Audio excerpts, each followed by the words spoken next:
speaks volumes of your desire for a healthy society, and I am here today to join you in making that desire a reality.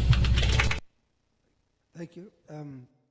That was the First Lady of that time who, when she visited us, again, on the same line, we were one of the top counties awarded for outstanding healthcare services at that time in my first term. And I think we still continue to get accolades. Just continue. So we are now into education. We have left health sector, education. I think for us, education, which largely we're talking about ECD and technical vocational training centers, again was a huge, shall I say, paradigm shift in terms of what we did, what we performed or achieved under devolution. Yeah, this was jumped, but here you are, another important certification was achieved recently by the county government. Just go back to the first one.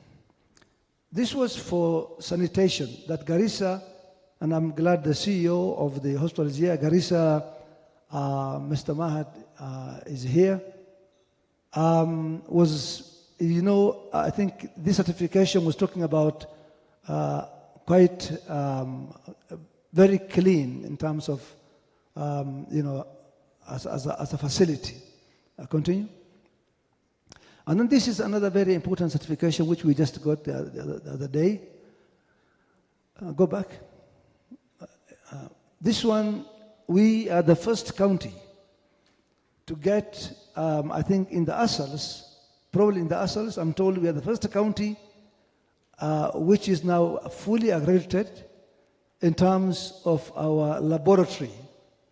Now I'm told that this certification means that anything now tested in our laboratory is acceptable internationally.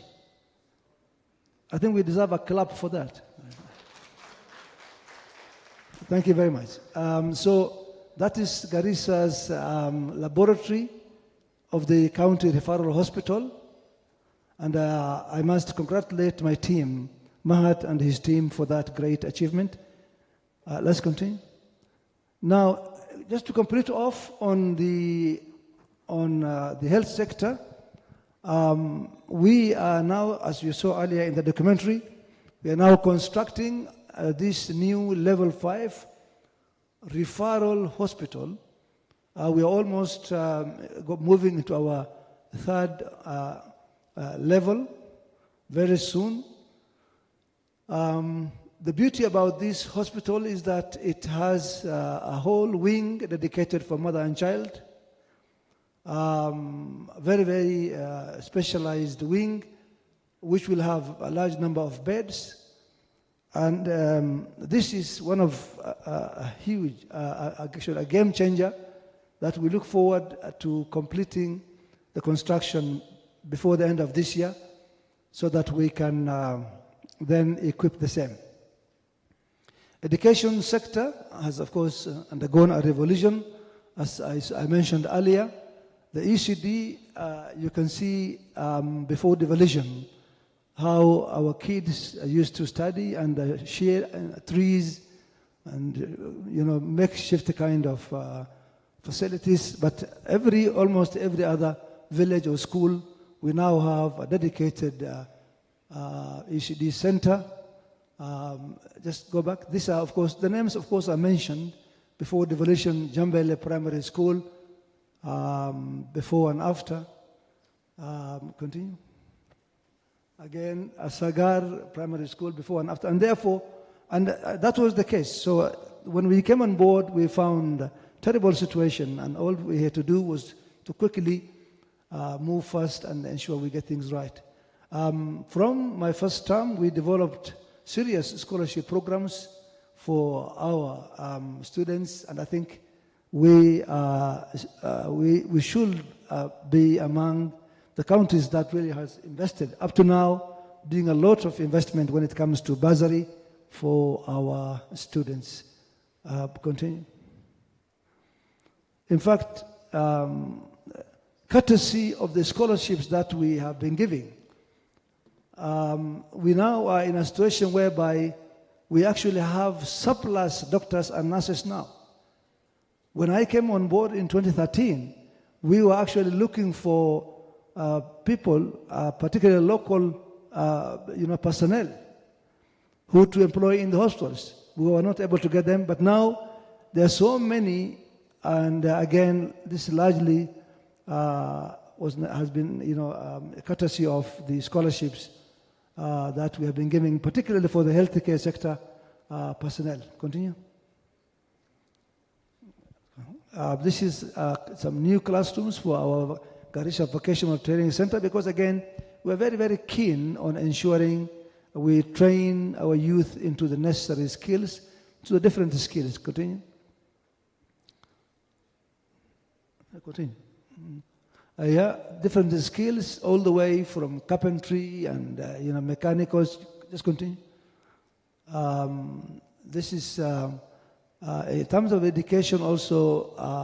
I have personally taken a lot of interest, rightfully, in educating our girl child, and therefore we have been supporting a lot schools, even those that were not directly under our mandate. Girls' schools particularly were supported by the county in different ways, whether in transport, new classrooms, dormitories, and so forth and so on. Continue.